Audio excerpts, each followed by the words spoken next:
I always say June's a good month because it's generally drier and fractionally warmer than later on, and the cuts heal over a bit quicker. First theory is with a rose, you're always trying to thin the centre out so it doesn't get too thick. Okay, so basically you're always trying to open the centre of the rose up to get as much light into the rose as much as possible, and also trying to discourage thick growth in the centre so that you've got air movement through the plant. So the more air movement you have through a rose, the less problems you'll have with things like black spot and downy mildew and rust. Okay, so you start off by taking off anything that's crossing over inside. So you've got to start pruning inside out, if you like. So occasionally we're trying to get rid of a bit of old wood every now and again. I'll encourage new.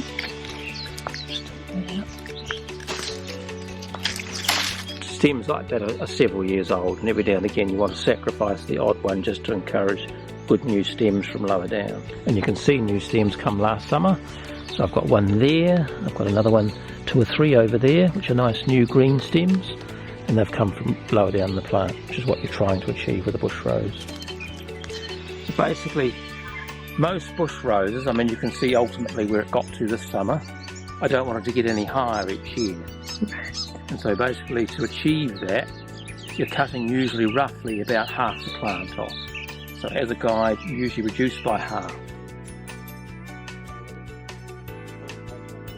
So you're always cutting a couple of millimetres above the bud and facing away. On an angle, away from the bud.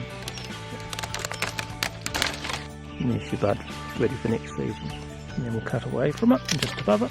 There I've got outward facing. Must be one there, surely. Yep.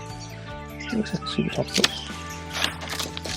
Rather than cut that flush off to the stem, there's always at the base of every strong stem, there's a lot of buds right at the base. And if you cut that flush, you lose the opportunity to get some new shoot off that. So I always leave a few millimetres just so you get the buds around it.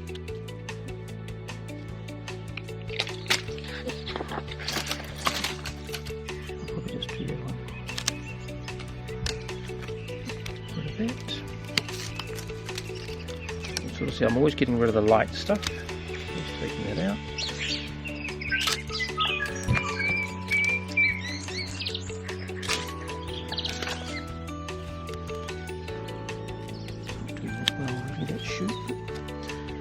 So when we started, our plant was up here at the end of summer, and I've really cut by at least a half, if not fractionally more, just so it ends up back there again next summer.